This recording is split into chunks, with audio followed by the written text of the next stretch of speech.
سننے جا رہے ہیں مفتی سلمان اظہری کا بیان میں بتایا گیا ہے کہ حضرت مولا علی کی تاز بیان میں خیبر کا واقعہ بھی بتایا گیا ہے۔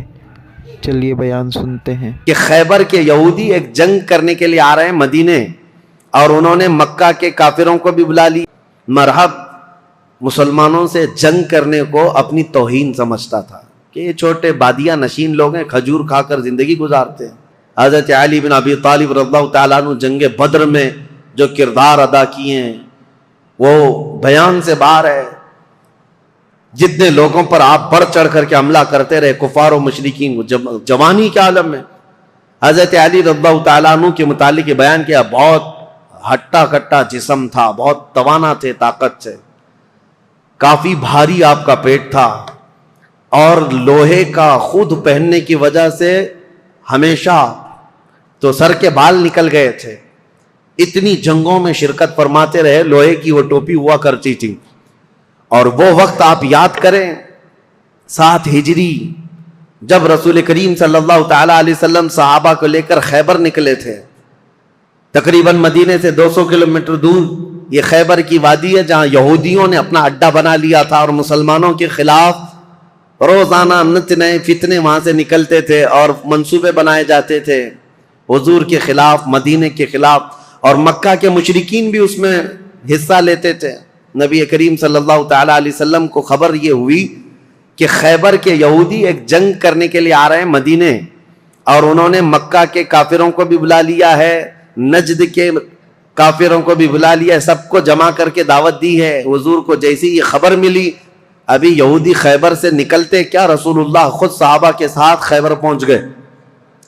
اور میں نے یہ خیبر کی تفصیلی جنگ کا بیان آپ کے سامنے پیش کر چکا ہوں جمعہ میں، جیسے سیرت مصطفیٰ کا جو درس کنٹینیو چلتا ہے اس میں جنگ خیبر میں نے بیان کیا ہے۔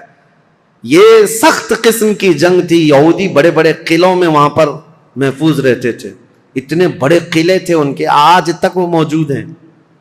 1400 سال کے بعد آج بھی وہ قلعے وہاں پر ویسی ہیں۔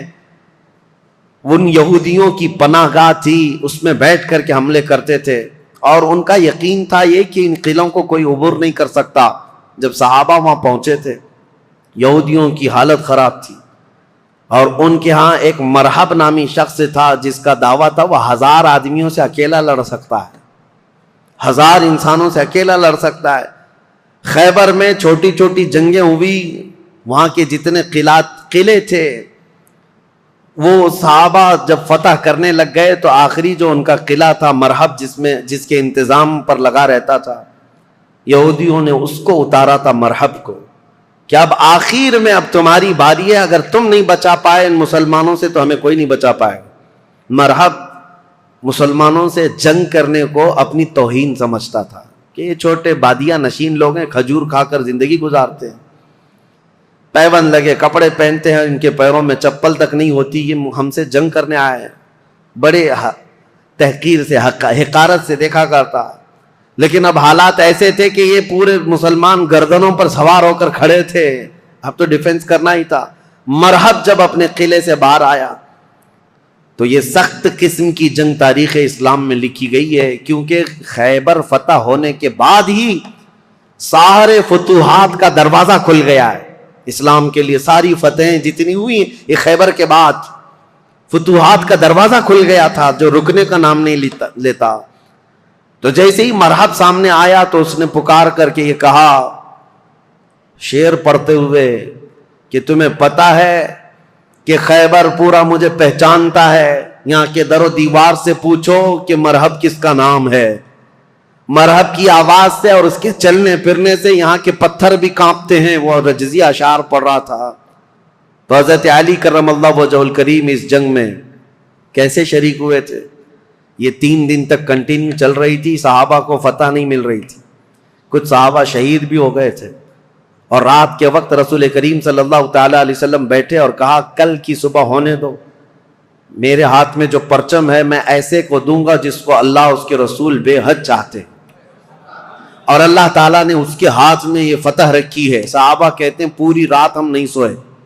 حضور نے جو یہ بشارت دی تھی اس میں بشارتیں کیا کہتی ہیں؟ ایک تو یہ تھی کہ قلعہ اس کے ہاتھ فتح ہوگا، دوسرا یہ کہ اللہ اس کو اور اس کے رسول بے حد اسے چاہتے ہیں۔ حضرت عمر کہتے ہیں ہمیں غالب گمان یہی رہتا تھا کہ شاید جھنڈا ہمارے ہاتھ میں آئے گا۔ صبح اسی طرح رات کروٹ لے کر صحابہ نے گزاری تھی کہ ہمارا نام آ جائے گا۔ جیسی صبح ہوئی نبی کریم صلی اللہ تعالیٰ علیہ وسلم نے صحابہ کی جماعت کو جمع کیا، سب گردنیں اٹھا کر حضور کو دیکھ رہے تھے کہ یہ جھنڈا کس کے ہاتھ میں ہوگا۔ پھر رسول کریم صلی اللہ تعالیٰ علیہ وسلم نے پکار کر کہا علی بن ابی طالب کہاں ہے؟ اس جماعت میں وہ تھے ہی نہیں وہ صحابہ، کیونکہ اس وقت وہ بیمار تھے، بخار بھی سخت تھا۔ حضور صلی اللہ تعالیٰ علیہ وسلم سے عرض کیا یا رسول اللہ صلی اللہ علیہ وسلم ان کی آنکھوں میں آشوب آیا ہے، جو لال ہو جاتی ہیں آنکھیں، تو آنکھیں لال ہو گئی ہیں اور بخار زدہ ہیں۔ حضور نے فرمایا اسی حالت میں ان کو لے کے آؤ۔ بستر سے اٹھا کر حضرت علی کو لایا گیا، آنکھوں سے پانی بہ رہا تھا۔ نبی کریم صلی اللہ تعالیٰ علیہ وسلم نے اپنا لعاب پاک ان کی آنکھوں پہ لگایا۔ حضرت علی کہتے ہیں میری آنکھیں اخیر زمانے تک اتنی تیز نظر آتے تھا جس کا کوئی اندازہ نہیں کر سکتا۔ حضرت علی رضی اللہ تعالیٰ عنہ کے ہاتھ میں حضور نے جھنڈا دیا اور کہا جاؤ، اللہ اس کے رسول تمہیں بے حد چاہتے ہیں اور یہ فتح تمہارے نام رکھی ہے۔ سارے صحابہ کہتے ہیں حضرت علی کو دیکھ کر ہم رشک کرتے تھے کہ کیا مقام پایا علی بن ابی طالب نے۔ اس وقت ان کی جوانی کا ہی وقت تھا، اور جب وہ جھنڈا ہاتھ میں لے کر کے آئے تھے یہ مقابلہ مرحب سے ہونا تھا۔ جو 1000 انسانوں سے تنہا لڑ سکتا تھا، اکیلا لڑنے کی طاقت رکھتا، جب وہ رجزیہ اشعار پڑھ رہا تھا، جانتے ہو قلعوں کی دیواروں سے پوچھو مرحب کس کا نام ہے، یہاں کے پتھر میرے چلنے پھرنے سے کانپ جایا کرتے ہیں۔ پھر حضرت علی آگے آئے، پوچھا مرحب نے تم کون ہو؟ حضرت علی نے کہا انا الذی سمتنی امی حیدرا، میں وہ ہوں کہ میری ماں نے میرا نام حیدر رکھا ہے۔ حیدر کا مطلب جانتے ہو؟ حیدر کا مطلب جنگل میں، گھنے جنگلات میں اپنے پیر پھیلائے ہوئے نہایت ہی سخت قسم کا چہرہ لے کر کے بھوکا پلٹ وار کرنے والا وہ شیر بپر جس کو دیکھ کر کے پورے جنگل میں ہیبت طاری ہوتی ہے، اس کو عربی میں حیدر کہا جاتا ہے۔ حضرت علی کہتے ہیں عربی جاننے والے سمجھ سکتے تھے، انہوں نے رجزی اشعار میں حضرت علی نے صرف اتنا کہا انا الذی سمتنی امی حیدرا، میں تو وہ ہوں کہ میری ماں نے میرا نام حیدر رکھا ہے۔ مرحب نے کہا تجھ جیسے چھوٹے لڑکے سے میں مقابلہ کرنے کو اپنی توہین سمجھتا ہوں، میں توہین سمجھتا ہوں۔ حضرت علی نے کہا رسول کریم صلی اللہ تعالیٰ علیہ وسلم کی جماعت سے ہوں، پہلے مجھ سے مقابلہ کر لو، بعد میں بڑے تمہارے مقابل میں آ جائیں گے۔ جب مرحب اترا حضرت علی کرم اللہ وجہ الکریم کے مقابلے میں، تاریخ آج بھی گواہ ہے، اس کے لوہے کی ٹوپی، اس کا لوہے کا لباس اتنا مہنگا ہوا کرتا تھا، اور وہ تلوار لہراتے ہوئے آیا اور پہلی تلوار اتنی تیز مارا تھا کہ حضرت علی رضی اللہ تعالیٰ عنہ پر وار جو ہوا، حضرت علی رضی اللہ تعالیٰ عنہ نے اس کے وار کی چمک کو دیکھا، اور جنگ کے میدان میں جو تلوار کی چمک تھی لوگ دیکھ کر کے حیران تھے، اتنی تیز وہ تلوار چلاتا تھا۔ تو صحابہ کہتے ہیں ہمیں خوف ہو گیا، ڈر ہو گیا کہ علی بن ابی طالب گھوڑے پر ہے، ایک ہی وار اس نے ایسا کیا ہے کہ اس کی آواز فضا میں گونج رہی ہے، علی کا کیا ہوگا؟ حضرت علی رضی اللہ تعالیٰ عنہ بالکل بے خوف تھے۔ اللہ کے شیروں کو آتی نہیں روباہی، اللہ کا جو شیر ہوتا ہے وہ لومڑی کبھی بنی نہیں سکتا۔ مولا کائنات علی بن ابی طالب نے اس کے 2 وار کے بعد اپنا جو پہلا وار مارا، صحابہ کہتے ہیں حضرت علی کی 2 دھاری تلوار تھی، مرحب کے سر پر لگی اور اس کے لوہے کی ٹوپی کو کاٹتے ہوئے مرحب کے سینے تک آ گئی، ایک ہی وار میں مرحب کو زمین پر ٹھنڈا کر دیا تھا۔ فاتح خیبر حضرت علی رضی اللہ تعالیٰ عنہ ایک ہی وار میں مرحب کو ٹھنڈا کیا، اور اس کے بعد اسی کے اشعار حضرت علی نے پڑھ کر لوگوں کو سنایا، اے لوگوں سنو، یہ جو ٹھنڈا ہوا ہے جسم، یہ وہی ہے جس کی چلنے پھرنے کی آواز پتھر سنا کرتے تھے، دیوار سنا کرتے تھے۔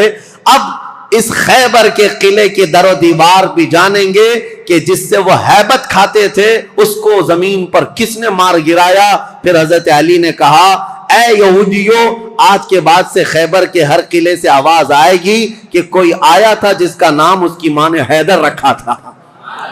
عزیزان گرامی، یہ تاریخ کی سچائیاں اس لیے میں عرض کر رہا ہوں مولا علی بن ابی طالب کرم اللہ وجہہ الکریم.